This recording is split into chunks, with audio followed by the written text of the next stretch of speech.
Hey, it's Katura, and I wanted to put up a seasonal fight guide using my alt account. She has average level 10 and 11 cards. I did not get the Dementor fight on my main account, but that's because if you choose different options, you'll either get the Dementor fight or you won't get it. And unfortunately, after you've already gone through the story, it won't let you get back into it to try to do the fight. So it worked out better anyways to do it on my alt account. To give a shout out to Evelyn on my Discord for giving me a good deck for the Dementor fight and some tips since I hadn't done it myself, and these worked out really well. But let's start with the fight against your mentor. And a huge tip here is to not use dark cards at all because he will take you out really fast, as you can see. This is the deck that I use just because Snape's really good for doing a lot of damage around him. I'm sure a lot of other decks work well too. But for lower level cards, I tend to like Snape. Of course, what would have been best is to have Daniel as my first companion, but for some reason I didn't think of that just because Daniel will help my basic attack be higher. So I do suggest using Daniel and then Abby for a companion and then Hagrid for a third companion if you end up needing it.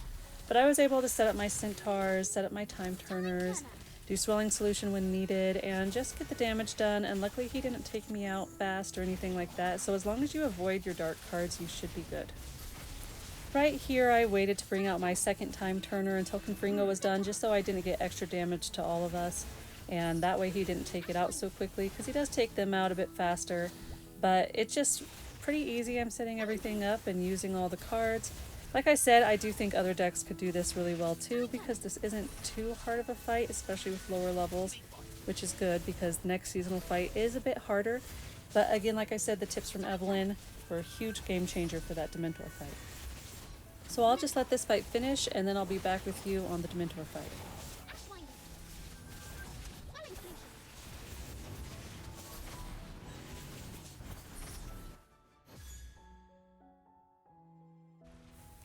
Now the reason a lot of people aren't getting the Dementor fight is because it depends on your answer to this Death Eater. On my main account I clicked, of course, yes, this is my wand, but then I picked the top answer for yes, I took this wand, and I didn't get the fight.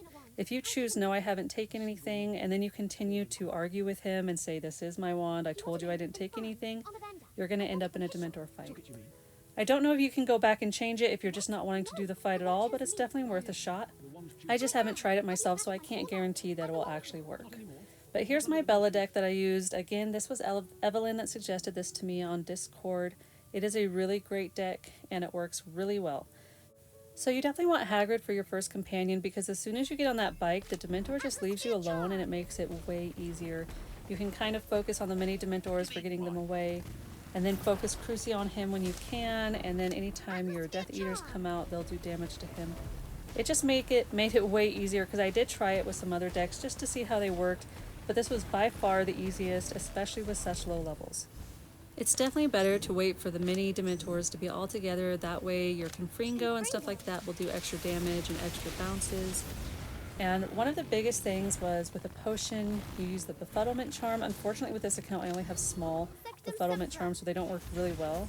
I wish I could redo it to show you because Evelyn did suggest using Ron to round them up and then putting a befuddlement potion, so I honestly wish I had done that first to get them all doing damage to him. But even this small amount of Dementors being befuddled, which is just 3 of them and doing damage, they still did quite a bit of damage, so that worked out well. But again, if I had waited for Ron to be ready and then I used him and then befuddled all of them to do damage, I think he would have been taken out way faster. So that was my bad. I wish I could go back, but like I said, it won't let me go back again. But just for you guys to know, just wait to pull out Ron, gather them all up, and then hit them with befuddlement. And here I should have waited to put Glacius on them after Ron dropped them off, so that was my bad, but even with these mistakes I made, I was still able to take him out with these low levels, so that just shows you how well you'll be able to do with this deck.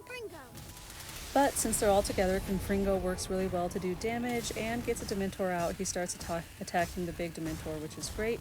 And I'm just trying to avoid damage because my bike is almost done and I want to stay on the bike as much as possible. So I'm just kind of going around trying to avoid damage while I'm waiting for my MP to load in order to do more damage to them. And Inflatus is definitely great if you just need a moment and to get some of them to back off a bit. I used Side-Along to try to save my Hagrid bike, but he didn't get saved, and now that I'm off the Hagrid bike, he's going to hit me with that big spell that puts a circle out and then sucks everything in. And here I wish I had saved Abby, because she just dies instantly, but if I had waited a bit until he was done with this whole sucking in spell, then released Abby, she wouldn't have died and would have been able to do more damage for me. Now here I just wait for my MP to load, and then I'm going to Crucio him, and that will end up taking him out. But you do have to kill the mini Dementors too. I thought it would be done as soon as I had him dead, but nope, you got to take the time to get those mini Dementors taken out. So then it's just a matter of walking around and doing what I can to take them out.